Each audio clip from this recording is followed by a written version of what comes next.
When I was growing up as a child, I was teased very often for being so distracted.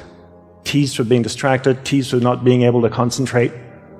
And had I not been born a few decades ago, I probably would have been given one of those colorful acronyms like ADD or ADHD, and branded and probably drugged for not being able to concentrate, right? It wasn't until I was in my early 20s when I graduated from university. I grew up in Australia, and I left and went to Hawaii, where I joined my guru's monastery. It was a cloistered traditional Hindu monastery where he taught me how to concentrate.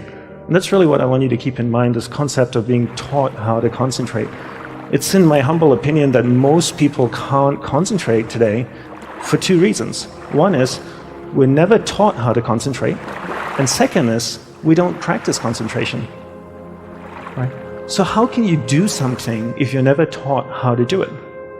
And how can you be good at something if you don't practice it? Let's take a little survey here. How many of you here in the audience, growing up in school, were formally taught how to concentrate? Like formal training in concentration in school, like classes every week, right? So here's a question for you. How many of you in this room here, growing up, were told to concentrate? Isn't that amazing? People tell us to concentrate, but they don't tell us how to. And I got told to concentrate all the time. Dandapani, concentrate on eating your food. Dandapani, concentrate on doing your homework. Anybody want to show me how to do it? How many of you here have children? Okay, how many of you tell your children to concentrate? Do you show them how to? No, right? And then you wonder why they can't concentrate.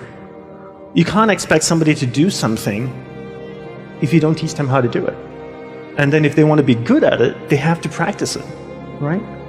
So if I wanted to play for the Chicago Bulls or dance for the San Francisco Ballet Company, I ask people this question all the time in my talks. I ask them, how many hours a day should I practice? General answer is usually about 8 hours a day, 6 days a week. And then I ask them, so after 6 months, can I play for the Bulls? The answer is usually no. After a year? No. But I'd be better at basketball, right? I'd be a better ballet dancer.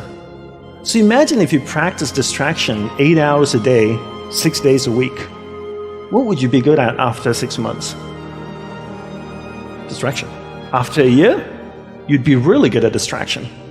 After a year and a half, you'd be an expert at distraction. You'd write the New York Times bestseller on distraction.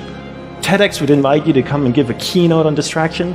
You'd get on stage, you'd be so distracted, you'd forget what you were supposed to talk about. Right? That's how good you are.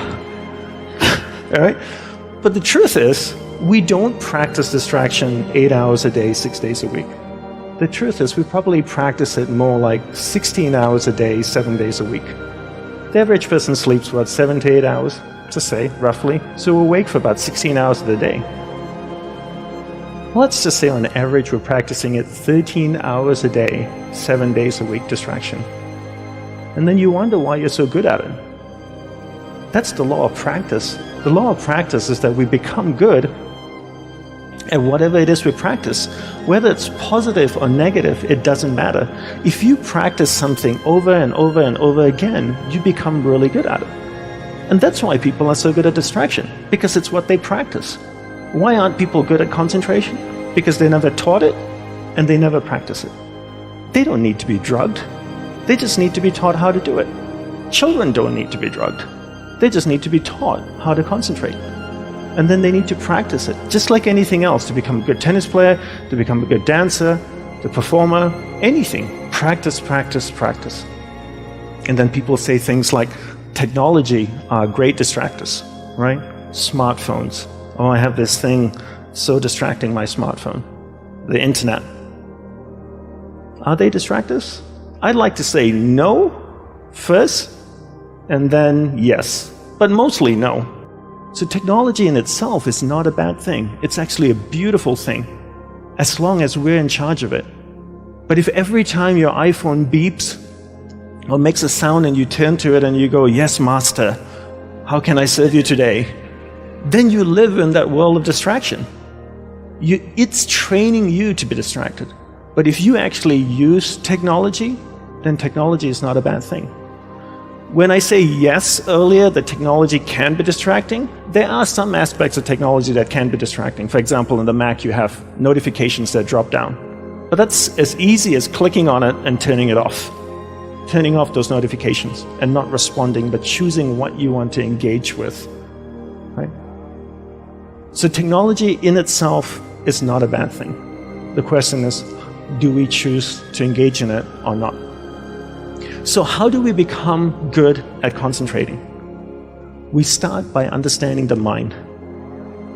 Right? All of us have a mind. It's the most powerful tool in the world. Built a smartphone, it's put machines that drive itself on Mars. Yet there's no manual for the mind. Right? When was the last time you saw a manual for the mind?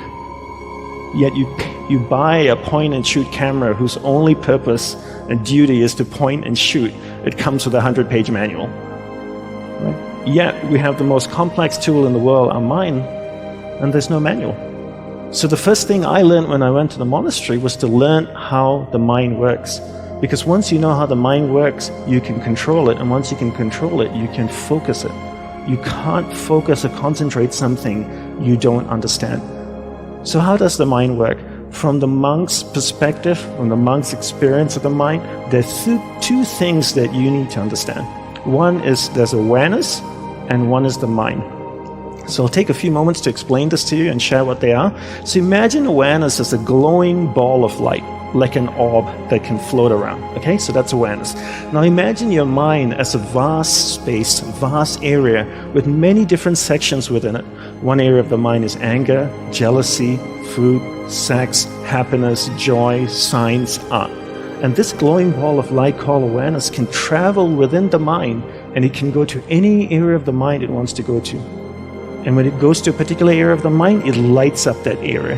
When it lights up that area of the mind, you become conscious of it. So to give you an example, your friend invites you to go see a movie, for example, okay? Hey, Doug, do you want to go see Mission Impossible 16? Sure, let's go. Okay, so you go to the theater, you're watching, you sit down, the lights are all on, you're chatting with your friend, the lights dim, the movie starts. And if it's a really great director or producer, he or she can take your awareness to any area of the mind they want you to go to, right? They can take you to a sad area of mind, to a happy area of the mind. The movie can get really exciting, thrilling, suspenseful, scary. And it's 90 minutes later, you see two words on the screen and it says, the end. And you turn to your friend and you go like, wow, that was an amazing movie. But you paid $13 or $14 or $15 or whatever it is to allow the director to take your awareness to different areas of the mind. And this happens on a daily basis. Each day we allow someone or something throughout the day to take our awareness from one area of the mind to another. When we allow a person or something to do that, we're being distracted. The art of concentration is the art of keeping awareness, that ball of light, on one thing for an extended period of time. Every time that ball of light drifts away, we bring it back. It drifts away again, we bring it back, right? So that's the theory. You have awareness and you have the mind. You are not the mind. When people say my mind wanders all the time, technically that's a false statement. What wanders is your awareness. Your awareness is moving within your mind. And this is what happens all day. We allow people and things around us to take awareness from one area of the mind to another all day long, from the time we wake up. And therefore, we become distracted. To be concentrated is to be able to keep your awareness on one thing for an extended period of time. How do we practice this? We practice this by doing one thing at a time throughout the day. What's the best way to develop concentration? The best way to develop concentration is to bring that practice into our everyday life. Look at opportunities throughout your day. In your average day, ask yourself, what's a great opportunity to practice concentration? Every time you speak with your spouse or your partner, keep that ball of light, that awareness on that person. It drifts away, bring it back. It drifts away, bring it back. The more you practice this, the more you become better at concentration. Give her or him your undivided attention. So if you speak to your spouse for 2 hours a day, what a great opportunity to practice concentration. Every time you speak with your child, practice concentration. Parents come up to me all the time and say, Dandapani, how can I teach my children to concentrate? Very easy. You learn to concentrate first. There's an old saying that goes, monkey sees, monkey do, And if you can't concentrate, you can't expect your child to concentrate. And if you don't teach your children how to concentrate, how can they possibly learn how to concentrate? They can't. The benefits of concentration are endless, right? When you're able to concentrate, you're able to focus all your energy into a single given point. Life is a manifestation of where your energy is flowing. And if you can't concentrate your energy, the things that you want to manifest in your life becomes very, very challenging. So learn to concentrate by doing one thing at a time. Bring this practice into everything that you do throughout the day.